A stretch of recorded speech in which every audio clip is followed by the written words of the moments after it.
तो अगर किसी को रिस्क ज़्यादा दे रहा है तो वो कुछ तो करता होगा। अल्लाह अपने कानून को तोड़ता नहीं खुद, ये अल्लाह की सुन्नत है।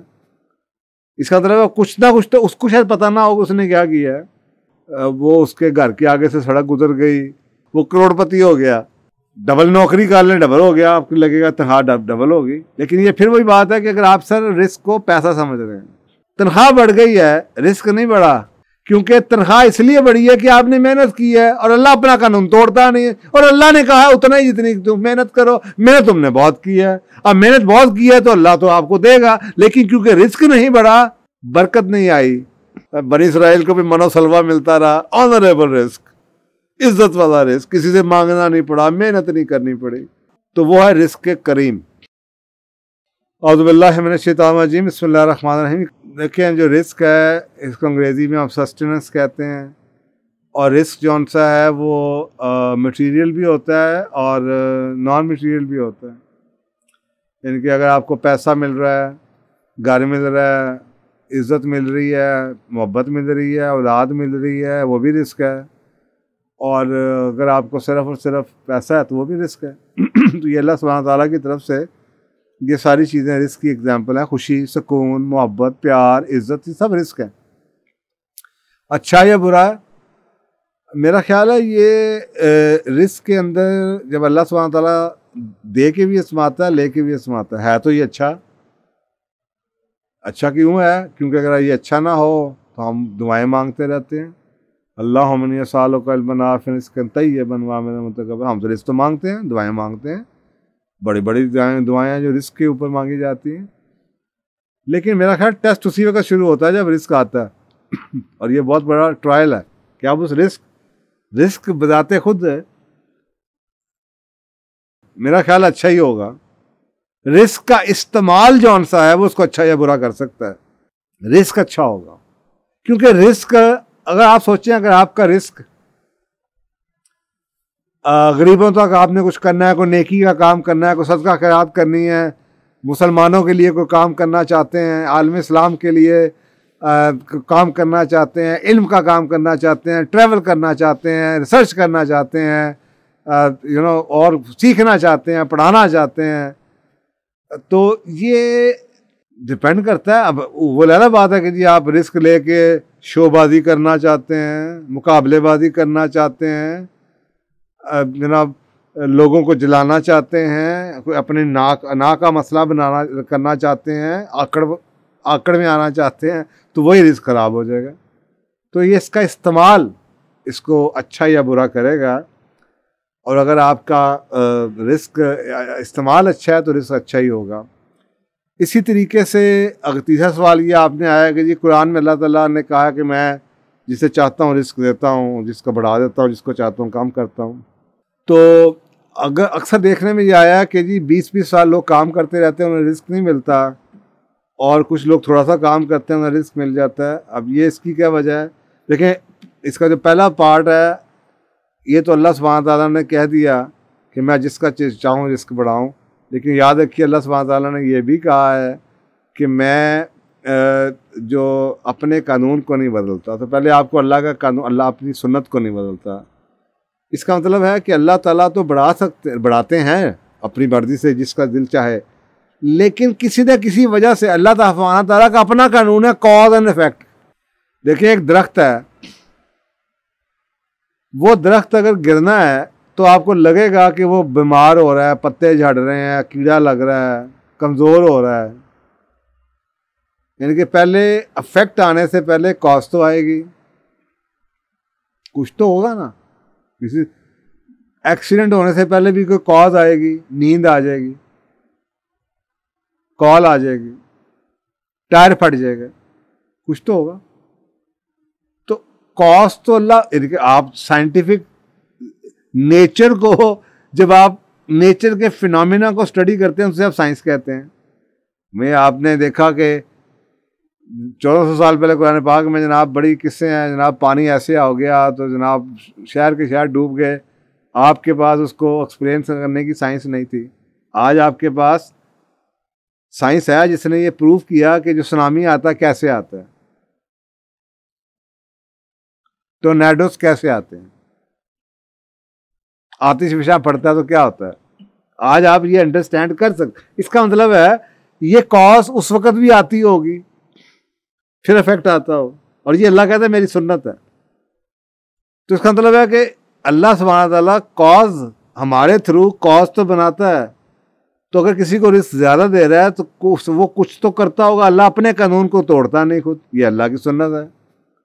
इसका मतलब है कुछ ना कुछ तो उसको शायद पता ना होगा उसने क्या किया है। मतलब एक जो टिपिकल एग्जांपल दी जाती है ना, ये जब डेवलपमेंट का काम होता है ना, तो मैं अक्सर लोगों की सुनता हूँ जी, देखे ना जी वो उसके घर के आगे से सड़क गुजर गई तो उसका घर मेन पे आ गया, वो करोड़पति हो गया। आपको तो ये लग रहा है करोड़पति हो गया, आपके ज़ाहिरी तौर पे आपको लग रहा है उसने कुछ नहीं किया, लेकिन अगर आप इसको स्टडी करें तो भाई ये सड़क इधर से उधर से भी तो गुजर सकती थी। तो ये जब आप कह रहे हैं कि अल्लाह कहता है मैं जिसको चाहूं, अल्लाह ने चाहा उसको दे दिया, अब वो रिस्क आपको नजर आ रहा है। अब ये एक अलग क्वेश्चन है कि खाली पैसे को आप रिस्क कह रहे हैं या औलाद, तो आज हम खाली पैसे को रिस्क कहते हैं। मैं एक शख्स है, उसके 4 बच्चे हैं, 4 बेटे हैं, और चारों उसके बाजू हैं, और वो बेचारा गरीब है, आपको नजर आता है। दूसरी तरफ एक आदमी है, उसको जनाब 10 करोड़ रुपए की लॉटरी निकल आई है उसकी, या प्लॉट उसका कीमत बढ़ गई। आप उसे कहते हैं यार ऐसा जैक लग गया, आपको 4 बच्चों वाले का जैक नजर नहीं आता, क्योंकि वो उसके पास रिस्क है, अल्लाह ने उसको उस तरह का रिस्क दिया। ये गलत फहमी को दूर कीजिए। लेकिन अल्लाह अपने कानून में रह के देगा, तो ये तो बात हो गई। अब ये है कि जी लोग मेहनत करते रहते हैं और नहीं मिलता, और मेहनत के बगैर मिल जाता है। उसका जवाब समझने के लिए 2-3 बुनियादी चीज़ों को आपको समझना पड़ेगा। देखें, कुरान पाक में ना, मैंने शुरू में बड़े प्रोग्राम करता रहा हूँ, मैं पूरे दिन के प्रोग्राम इन चीज़ों पे करता रहा हूँ। तो साहब ज़रा पूरे 2-2 दिन के प्रोग्राम होते थे हमारे मनी मैटर्स के ऊपर और फाइनेंशियल सिस्टम्स के ऊपर। अब मैं घंटे आधे की मैं क्या आपसे बात करूँगा, लेकिन चलें थोड़ा सा मैं आपको समझाने की कोशिश करता हूँ। कुरान पाक में 3 तरह के अल्फाज आए हैं रिस्क को बयान करने के लिए। एक को कहते हैं कसब, और कसब कहते हैं हाथ की कमाई को।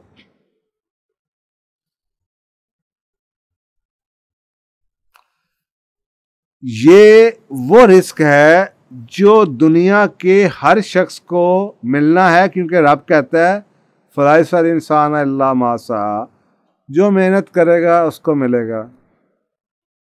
एक बंदा सुबह जाता है, मेहनत करता है 8 घंटे, दूसरा 12 घंटे करता है, उसको ज़्यादा मिलेगा। लेकिन वो कसब है, हाथ की कमाई है। एक ने जनाब 100 रुपये घंटे के हवा साथ 6 घंटे काम किया, उसको 600 मिले। एक ने 10 घंटे काम किया, उसको 1000 रुपया मिल गया। कसब है, हाथ की कमाई है, ये आपका हक है, अल्लाह हक नहीं रोकता, देगा। और इसके लिए आप रब को मानने या ना मानने, दुनिया के हर शख्स पे ये कानून इक्वल है।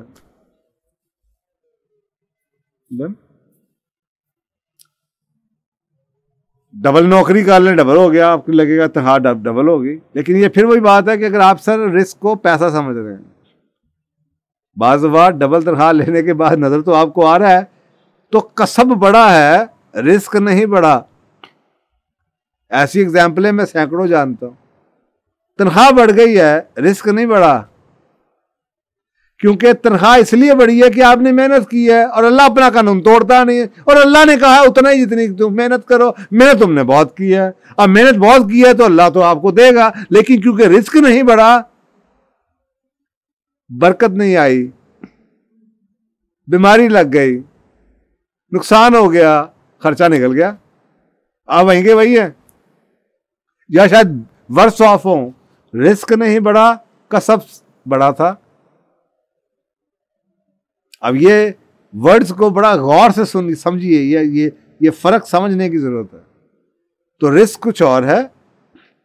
तो रिस्क को लेने के जो कमाई जिसे हम कहते हैं उसके तरीके अल्लाह बता रहा है। एक कसब है, हाथ की कमाई, जो तुम हाथों से मेहनत करोगे, नौकरी करोगे, काम करोगे, इंटेलेक्ट बेचोगे, लिखोगे, जो भी है वो करोगे, तुम्हारा शोबा है, तुम्हें पैसे मिलेंगे। ज़्यादा काम करोगे ज़्यादा मिल जाएंगे, पैसे मिल जाएंगे। रिस्क मिलेगा या नहीं वो एक सेपरेट बात है, वो मैंने आपको बता दी। दूसरी बात जो वर्ड यूज़ किया कि अल्लाह सुब्हान तआला ने कुरान पाक में, वो यूज़ किया है फजल।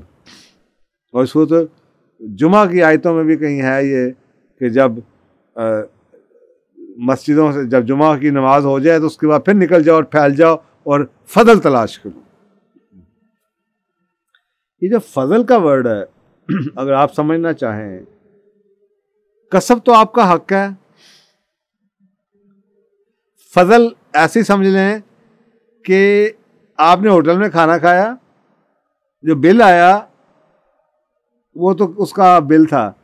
फजल ऐसे ही, ऐसे टिप भी आ गई। आपने काम किया होटल में, आपको तनख्वाह तो मिल गई, वो कसब थी। उस बंदे ने आपको टिप भी दे दी, वो फजल है। आसान अल्फाज में ऐसे समझ लो। बोनस, आपको जनाब तनख्वाह मिलती रही, साल के बाद आपको बोनस मिल गया, आपको अमेरिका का ट्रिप मिल गया, किसी कोर्स में अल्लाह ने आपको भेज दिया, थाईलैंड का चक्कर लग गया, दुबई चले गए, या अब ये फजल हो गया। पता नहीं फेल हुए या नहीं हुए इसमें, लेकिन अल्लाह ने आपको दे दिया, बस एक चुटकी फेंक दिया आपको वन टाइम दे दिया। फिर वही बात है कि ये वो एक सेपरेट क्वेश्चन चल रहा है साथ साथ पैरेलल, कि आपको नज़र आ रहा है फजल हो रहा है। अब फजल वाकई मेरे हिसाब से फजल बड़ा पॉजिटिव वर्ड है और इसके अंदर रिस्क आना चाहिए। कसब में पता नहीं आता कि नहीं आता, फजल तो वर्ड ही पॉजिटिव है, इसमें तो होना चाहिए। अब जो तीसरा वर्ड है वो बड़ा इंटरेस्टिंग है और वो है करीम। और ये रिस्क के करीम जिसे आप कहते हैं, करामत वाला रिस्क। और ये सूरह सबा में ना एक जगह पे जिक्र है कि फिर वो रुका आया, उसके साथ लिखा हुआ है कि वो जो रुका था वो रुका करीम था, बरकत वाला, करामत वाला रुका था। तो करामत के मानी ऐसे ही हैं, ऑनरेबल, मोजाती रिस्क, इज्जत वाला रिस्क, ऑनरेबल रिस्क। मैं कहा वो जैसे हवारियों को मिलता रहे ना हज़रत ईसा अलैहिस्सलाम की दुआ के बाद रब्बना अनज़िल अलैना माइदतम मिनस समाए, वो ऑनरेबल बैठे हुए जनाब बनी इसराइल को भी मनो सलवा मिलता रहा। ऑनरेबल रिस्क, इज्जत वाला रिस्क, किसी से मांगना नहीं पड़ा, मेहनत नहीं करनी पड़ी। तो वो है रिस्क के करीम।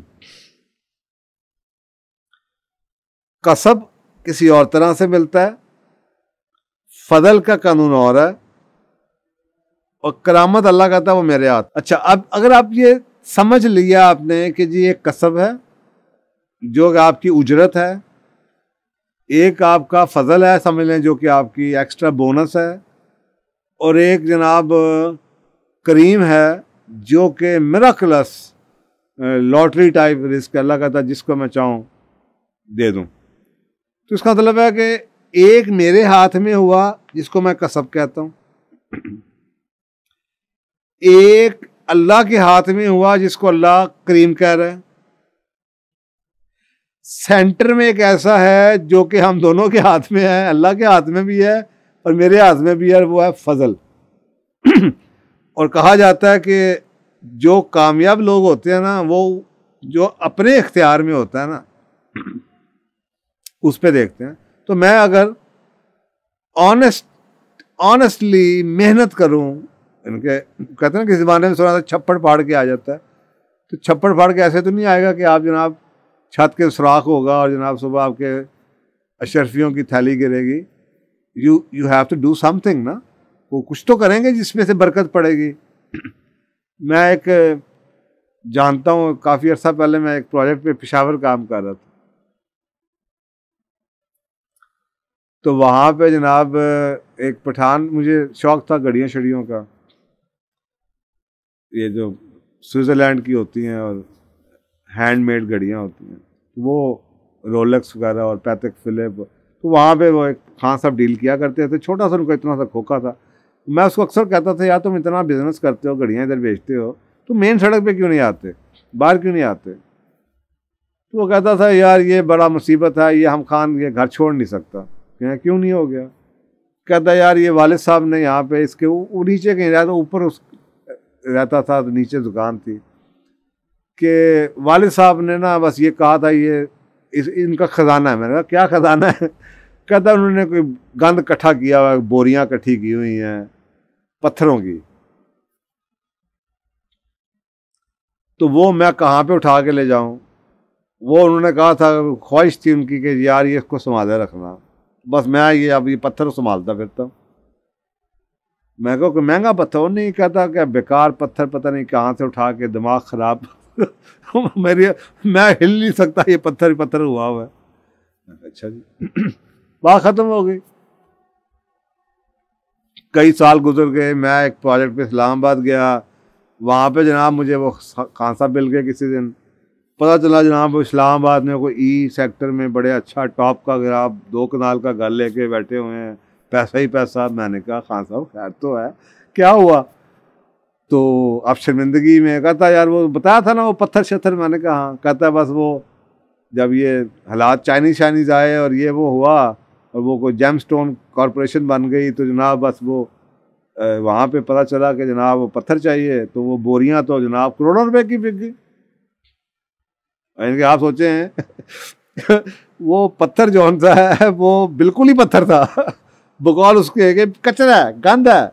लेकिन वक्त के साथ ये अल्लाह ने रिस्क देना था, शायद इसी वजह से देना था कि बाप की बात को माना, कोई बाप की दवा थी या कुछ भी कह लें। आप सोचें कि वो पत्थर वाकई सोना बन गया। अच्छा मज़े की बात है, उस दौर में उसने मुझे बताया 2008-9 की बात है, 10 की बात, उस वक्त उसने मुझे बताया कि करोड़ों का बिका है, वो 7-8 करोड़ रुपए का। और वो कहता अब इंसान की तरह लालच देखे, कहता मैं कहा खुश हो? कहता नहीं बहुत सस्ता बेच दिया मुझे, आप पता चला वो 20 करोड़ का हो गया मैंने कहा जिस बंदे के पास साइकिल भी नहीं थी वो जनाब इस्लामाबाद में जो इतनी ही 6 बाई 6 फुट की दुकान पे नीचे बैठा होता था, उसको अल्लाह ने इस्लामाबाद पहुंचा दिया, गाड़ियां उन्होंने रखी हुई हैं, और अब वो ये कह रहा है कि जनाब ये तो मैंने सस्ता बेच दिया। पहले उसको कहता था पत्थर है, जान छुड़ाओ इसको गंद को। अब ये मेरा ख्याल है एक एग्जाम्पल है करीम की कि यार अल्लाह ने जब देना है कुछ तो किया ना, उसने पत्थर तो रखा हुआ था घर में, तो अल्लाह ने जब देना हो किसी को तो अल्लाह ताला, और ये अल्लाह कहता है ना मैं दिनों को लोगों में फेरता रहता हूँ, और मैंने अपनी आंखों से फेरते हुए देखा है अल्लाह ताला कैसे फेरते रहते हैं चीज़ों को, कि जी कभी इधर से घुमा के इधर पहुंच गया, कभी इसके जनाब प्लॉट में कमाई होगी तो उसकी पत्थर से कमाई होगी, कभी किसी जगह से किसी की लॉटरी किसी का इनाम निकल आया, तो कभी किसी कहाँ से मिल गया। लेकिन ये अल्लाह का निज़ाम है, 20-20, 30-30, 40-40 साल लोग करते रहते हैं। इस पर आप इंतज़ार नहीं कर सकते, आप कसब कर सकते हैं, फजल के लिए तैयारी कर सकते हैं। करीम अल्लाह अगर खुश हो जाए तो बस फिर देखें होता गया।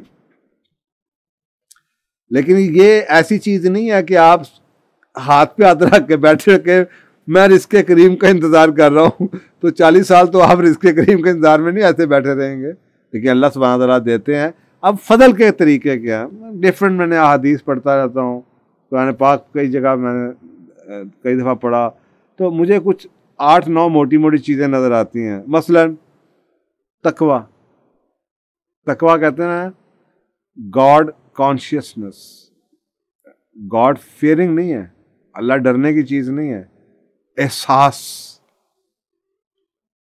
इस चीज़ का एहसास के रब है। अब आप सोचे बुराई से रोकने वाला भी ये एहसास और बेहतरी की उम्मीद रखने वाला भी ये एहसास आपको हेल्प करेगा कि मैं मेहनत किए जाऊं और मुझे रिवॉर्ड मुझे लगे नहीं भी मिल रहा, लेकिन मुझे अगर मुझे तकवा है, कॉन्शियसनेस है, तो मुझे कहते हैं ला तक़नतू मिन रहमतिल्लाह, अल्लाह की रहमत से कभी ना मायूस ना होना, ना उम्मीद ना होना। तो ये भी एहसास है ना अल्लाह का कि मुझे पता अल्लाह है, अल्लाह आप देख रहे हैं ना, कोई बात। तो बुराई से रुक जाना कि अल्लाह तो देख रहा है, और अच्छाई करते रहना कि मुझे ना भी रिवॉर्ड मिले, तो ये तकवा हो गया। दूसरी बात जो मुझे नजर आती है, रिपेंटेंस, अस्तगफिरुल्लाह पढ़ते रहना, गलतियां होती रहती इंसानों से, माफ़ी मांगते रहना। क्योंकि आप सोचें ना कि अगर एक आदमी माफ़ी ना मांगे तो एक तरफ से लगता यही है जैसे वो एरोगेंट है, वो कहे मैं की कीता है भाई, मैं की माफ़ी मैं की कीता है भाई। अक्सर लोग ये कहते हैं, यार कुछ ना भी किया हो, अब ये आदमी यही कह सकता है, दूसरा थर्ड पार्टी तो ये कहेगी ना, चल यार ना भी किया, मांग अल्लाह से माफ़ी मांग, तस्बीह पढ़ते रह गए। अल्लाह को पसंद है ये बातें, सुभान अल्लाह पसंद है, अल्लाह अकबर, अल्हम्दुलिल्लाह, अल्लाह को ग्रेटफुलनेस पसंद है, अल्लाह को अस्तगफिरुल्लाह पसंद है, अल्लाह से माफ़ी मांगना। ये एहसास है इस चीज़ का कि मैं गलतियों का इंसान हूँ, गलतियाँ होती मुझे पता भी नहीं होगा। लेकिन अगर आप नहीं मानते तो लगता है जैसे आप एरोगेंट, आप समझते हैं मैं तो कुछ किया ही नहीं। तो अल्लाह जानता है कि आपने क्या किया क्या नहीं किया। तवक्कल, अल्लाह पे भरोसा, नेकी को इसलिए करना कि आपको अल्लाह पे भरोसा है, लोगों पे भरोसा ना करें, अल्लाह पे भरोसा करना, अच्छा काम करना, ठीक काम करना। तो यह है तवक्कल अल्लाह। इबादत, सुबह शाम के अमाल करें और नफल पढ़ लिए, रमज़ान मुबारक में अच्छी तरीके से जनाब किया, अल्लाह के को याद किया, शुक्र अल्लाह का शुक्र करना, ग्रेटिट्यूड, थैंकफुलनेस। कुछ भी ना हो, कहते हैं अल्लाह सुब्हानहू व तआला कहते हैं शुक्र अदा करोगे तो मैं और दूंगा, अगर ना शुक्री करोगे तो मेरा अज़ाब भी सख्त है। लाइन शकर तुम माँ ज़्यादा अन्नकुम, कोई ऐसी कुरान पाक में एक आयत है कि अगर तुम शुक्र अदा करोगे तो मैं तुम्हें और दूंगा, ज़्यादा दूंगा, फजल करूंगा। लेकिन हम तो सारा दिन रोते ही पीटते रहते हैं, लुट गया जी, मर गया जी, साल बड़ा पैड़ा गुजरा जी, आज तो मिले कुछ नहीं जी। तो अल्लाह तो कह रहा है कि भाई अगर शुक्र करोगे तो वो लोग जो कि ना होते हुए भी सूखी रोटी खा के भी शुक्र करते हैं। मैंने ज़िंदगी में बड़े लोगों को देखा है, अल्हम्दुलिल्लाह मैं ज़िंदगी में बड़े ऊपर अप्स एंड डाउन आते हैं, हमेशा अल्लाह का शुक्र अदा किया और अल्लाह ने इज़्ज़त रखी है। तो शुक्र एक बहुत बड़ी मोमिन का ना, एक बहुत बड़ा एक शुक्र करना एक बहुत बड़ी दुआ है। ये ऐसे कलमात हैं अल्लाह को बहुत पसंद, शुक्र अदा करना। और ऐसा अल्लाह सुब्हानहू व तआला खुद कहते हैं कि मैं दूंगा, और अल्लाह इस चीज़ को दिमाग में रख के शुक्र अदा करना कि अल्लाह सुब्हानहू व तआला, और अल्लाह अपने वादे की खिलाफ वर्जी नहीं करता, और अल्लाह सुब्हानहू व तआला कह रहे मैं और दूंगा। तो शुक्र, हम लोगों से कुछ चाबी ऐसे ही सवाल पूछना, हाँ जी क्या हो जी है, और नहीं यार लुट गए जी, मर गए जी, छुरी हो जाते। तो जो शुक्र वाले लोग हैं उनके मुंह पे ना शुक्री नहीं आती कभी भी। अल्लाह सुब्हानहू व तआला अल्हम्दुलिल्लाह जी, अल्हम्दुलिल्लाह एवान जी, अल्लाह जानता है मेरे हालात क्या हैं, अल्लाह को पता है मेरी ज़रूरियात क्या हैं, मुझे क्या ज़रूरत है अल्लाह के बंदे के आगे जो सिवाए इस बात को लेके मजाक उड़ाएगा या बात करेगा, उससे मुझे अपना दुखड़ा खोलने की क्या ज़रूरत है। अल्लाह को ये भी पसंद नहीं कि जिस चीज़ का इख्तियार अल्लाह के हाथ में हो मैं उसको किसी और से तो अगर किसी को रिस्क ज़्यादा दे रहा है तो वो कुछ तो करता होगा, अल्लाह अपने कानून को तोड़ता नहीं खुद, ये अल्लाह की सुन्नत है। इसका मतलब कुछ ना कुछ तो उसको शायद पता ना होगा उसने क्या किया है। वो उसके घर के आगे से सड़क गुजर गई, वो करोड़पति हो गया, डबल नौकरी कर लें डबल हो गया, आपको लगेगा तनख्वाह डबल होगी। लेकिन ये फिर वही बात है कि अगर आप सर रिस्क को पैसा समझ रहे हैं, तनख्वाह बढ़ गई है, रिस्क नहीं बढ़ा, क्योंकि तनख्वाह इसलिए बढ़ी है कि आपने मेहनत की है और अल्लाह अपना कानून तोड़ता नहीं है। और अल्लाह ने कहा है उतना ही जितनी तुम मेहनत करो, मेहनत तुमने बहुत की है, अब मेहनत बहुत की है तो अल्लाह तो आपको देगा। लेकिन क्योंकि रिस्क नहीं बढ़ा, बरकत नहीं आई। बनी इसराइल को भी मनोसलवा मिलता रहा, ऑनरेबल रिस्क, इज्जत वाला रिस्क, किसी से मांगना नहीं पड़ा, मेहनत नहीं करनी पड़ी। तो वो है रिस्क के करीम, कस भी करो। तो ये है शुक्र हो गया। फिर एक और बड़ी चीज़ जिसके बारे में हम बहुत ही कैजुअल हैं, रहम के रिश्तों को बरकरार रखना, यानी कि अपनी कराबत के रिश्तों को बरकरार रखना। हम लोग लड़ाइयाँ झगड़े ऑलमोस्ट हर ख़ानदान में आप देखेंगे जनाब, मैं अक्सर कहा देखता हूँ, जब वो बड़े होते हैं ना, दोस्त यार होते हैं, तो जनाब वो बिज़नेस शुरू कर देते हैं और उसके बाद जनाब निफाक पड़ना शुरू हो जाता है, जायदादें ऐसे बढ़ती हैं, लालच आने शुरू हो जाती है, ग्रीड आनी शुरू हो जाती है, और ऐसे रिश्ते टूटते हैं, छोटी छोटी बातों में रिश्ते टूट जाते हैं। और रिस्क को बढ़ाने के लिए कराबत के रिश्तों को बचाना बहुत ज़रूरी है, और उनको उसी तरह से बचाना जैसे अल्लाह सुब्हानहू व तआला ने हुक्म दिया हुआ। ये नहीं कि आप अल्लाह को नाराज़ किया करें उन रिश्तों को चलाने के लिए, लेकिन जैसे अल्लाह ने कहा वैसे चलाना, तो उन रिश्तों का एहतराम करना। उसके बाद अल्लाह सुब्हानहू व तआला के लिए खर्च करना। अल्लाह ने जिन जिन चीज़ों पे खर्च करने का हुक्म दिया है, खर्च करना। हम बहुत ही कमीने हो जाते हैं। जब शादी में बारी आएगी, गाड़ी में बारी आएगी, जोड़ा ख़रीदने जाएंगे तो हम 20,000 रुपया खर्च कर देंगे। अल्लाह के नाम पे किसी को देना होगा तो हम 50 रुपये 100 रुपया देंगे। तो अल्लाह से सौदा करें। अल्लाह सुब्हानहू व तआला खुद कहते हैं मुझसे सौदा करो। अल्लाह ताला को अपना बिज़नेस का पार्टनर बनाएं। तो आप देखें, मैंने अक्सर ऐसे लोगों को भी देखा है जो बड़े बुरे हालात में अल्लाह से वादा कर लेते हैं कि अल्लाह ताला मैं बस, वो उस वक्त अमाउंट देखते हैं ना कि यार मेरे पास सिर्फ 50,000 है, 10,000 रुपये, अल्लाह ताला मैं बस मैं 20% अल्लाह को दूँगा, मैं 10% अल्लाह को दूँगा। अल्लाह का पार्टनर हो जी, अल्लाह का बिज़नेस का मैंने शेयर डाल दी, इतना कमाऊँगा मैं, अल्लाह ताला के नाम किए जाऊँगा। तो उसको लगता है यार 5,000 रुपया तो ज़्यादा अमाउंट नहीं है। अच्छा, अब अल्लाह ताला अपने वादे की खिलाफवर्जी करता नहीं, अल्लाह ताला बढ़ाना शुरू कर देता है। जब वो बात पहुंचती है ना 10 लाख कमा रहा है, तो वो उसको 10 लाख नज़र नहीं आता, यार लाख रुपया हर महीने में अल्लाह वास्ते देना पड़ता है, उसको भी नीयत खराब होनी शुरू हो जाती है। ये बड़ी एग्जाम्पल मैं देखता हूँ कि हम इतने वो हो जाते हैं, तो यार उस वक्त हम परसेंटेज नहीं देखते। उस वक्त हम, आप लाख भी दे रहे हो ना, आपके पास है कि नहीं है, लेकिन उस वक्त 1 लाख बहुत चुभता है। और यही इसलिए कहता है, अल्लाह कहता है मैं दे के भी जमाऊंगा, मैं ले के भी जमाऊंगा। और ये इन्होंने कुरान पाक में जगह जगह वाक़ियात लिखे हुए। तो ये है अल्लाह के लिए खर्च करने वाले जो उनसे हैं। तो हो सकता है एक आदमी आपको लगे यार तो करता ही कुछ नहीं, इसको इतना क्यों मिल गया। जैसे से मैं कह रहा हूँ कि किसी की प्रॉपर्टी फ्रंट पे आ गई, आपको क्या पता वो इनमें से क्या कर रहा हो, ये तो आपको पता ही नहीं है कि वो टाइस को कैसे निभा रहा हो, या वो अल्लाह के लिए कितना खर्च करता हो।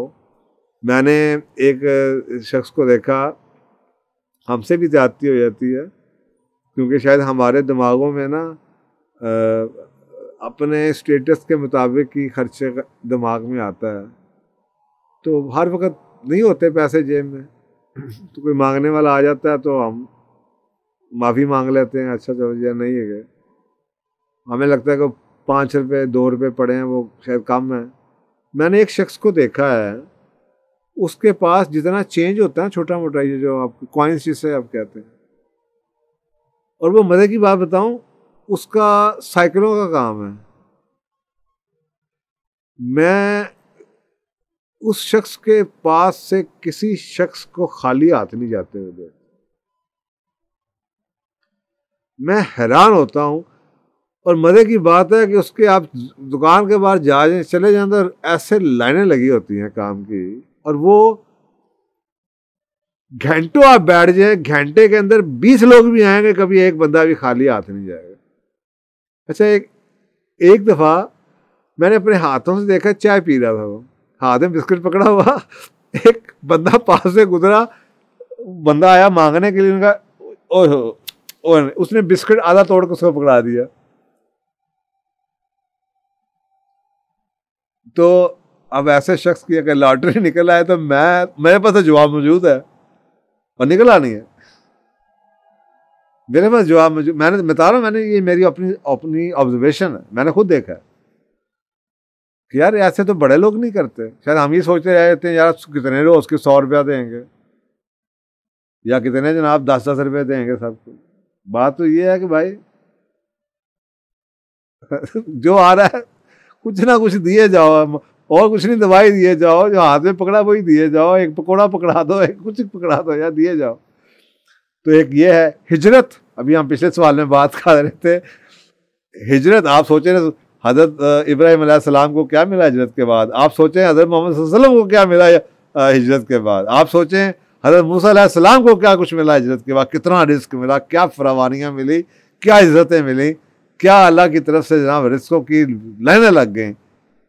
हिजरत, अभी आप पूछ रहे थे अगर किसी के पास ना हो फिजिकल सोर्सेज तो वो क्या हिजरत कैसे करे, तो हिजरत बजाते खुद अल्लाह के फजल लेने का एक तरीका है। और उसके बाद शादी, साजरा शादी करके अगर एक दूसरे का सर फाड़ना तो वो नुकसानदेह है, लेकिन अच्छी शादी से रिस्क बढ़ता है, और जो लड़ाइयाँ घरों में झगड़े होते हैं उससे रिस्क कम होता है। तो ये 9 मोटी मोटी चीज़ें मैंने आपको बताई हैं जिनसे फजल, अल्लाह का फजल वाला रिस्क मिलता है, अल्लाह की तरफ से बोनस मिलते हैं।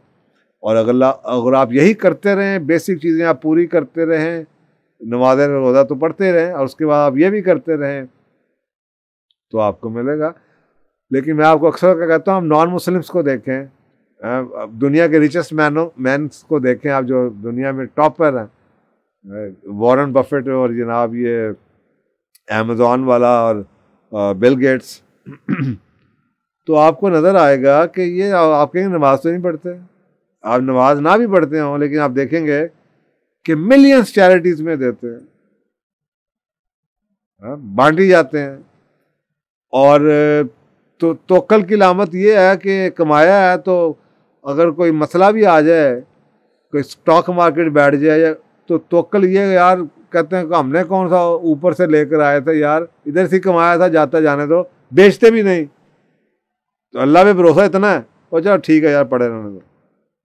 तो ये जो अमीर ज़्यादा होते हैं, ये जो दूसरे किस्म के होते हैं, ओ हालात ख़राब हो गए, ये बेच दो, ये ले लो, ये ख़रीद लो, फलाना कर लो, आप देखेंगे इन लोगों की ज़िंदगी में सुकून होता है, आराम से बैठे होते, शुक्र करने वाले, रिलेशनशिप की टाइज चलाने वाले। तो कई खूबियाँ 9 में से अगर ये 4 करके भी आपको वो अरबपति नज़र आते हैं तो हम तो मुसलमान हैं यार।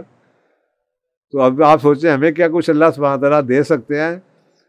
लेकिन मज़े की बात यह है कि जो दुनिया का अमीर तरीन आदमी है वो तो रहता है $50,000 के घर में, जो उसने ख़रीदा था आज से 40 साल पहले। और जो हमारे अरब भाई हैं जो तेल के ऊपर मुसलमान और अमीर हुए हैं, ये जनाब सोने के टॉयलेट में बैठे होते हैं तो फिर इनको करीम रिज़्क कौन सा मिलेगा, पता नहीं कौन सा मिलेगा, फिर इनको मिल भी जाएगा तो ये ऐसे ही रहेंगे जैसे हैं ये। तो ये बड़ा एक इंटरेस्टिंग एलिमेंट है कि जिनको अल्लाह दे रहा है उनको अल्लाह उसको खर्च करने की सेंस भी देता है। आप सोचें, मैं एक दिन सोच रहा था बैठा हुआ कि हमारे अरब मुल्क हैं, सिर्फ मैं सऊदी अरब भी ले लें तो जितना इनके पैसा जिन्होंने इन्वेस्ट किया हुआ है और जितना इनके, अगर ये सिर्फ ज़कात ही निकाल के दे देना तो पाकिस्तान जैसे मुल्क के सारे कर्जे ख़त्म हो जाए। और पाकिस्तान इस्लाम का किला है। आप सोचें कि एक मुल्क है जो कि न्यूक्लियर है सिर्फ इस्लामी पूरी उम्मत के अंदर और अगर ये मुल्क सिर्फ हम इनके 2-2 बिलियन के पीछे हमारी हालत क्या ही होती है, 7 बिलियन के पीछे हम मुल्क को गिरवी रख छोड़ देते हैं। IMF हमें डिक्टेट करता फिरता है, टोटल रिजर्व हमारे 8-9 के ऊपर बिलियन के ऊपर फिरते रहते, तो IMF के क्या पापड़ बेलने पड़ते हैं हमें। तो ये मुंह में मारे इनको, मुसलमान मुल्क हमारे सिर्फ ज़कात ही अगर दे दें तो ये मुसलमानों का चैरिटी के ऊपर हैं। मुसलमान बहुत चैरिटी देते हैं, लेकिन शायद अभी हम उस लेवल पे नहीं पहुंचे जो फिलंथ्रॉपी के जो बाहर देते हैं। बाहर के अमीर लोग बहुत देते हैं, आम आदमी शायद कम देता, यहाँ पे आम आदमी ज़्यादा देता होगा। तो ये कुछ देने से भी अगर आदमी इतना हो सकता है तो ज़्यादा देने से तो पता नहीं क्या होता होगा। तो ये मेरा ख्याल है कि कुछ चीज़ों का बुनियादी फ़र्क है, याद रखें तो फिर आपको दाएं बाएं देखना शुरू करें तो आपको ये चीज़ें नज़र आनी शुरू हो जाएंगी। तो मेरा ख्याल है आपको इसका फ़लसफ़ा समझ आ गया होगा। ये साइकिल अल्लाह सुब्हानहू तआला कैसे चलता है।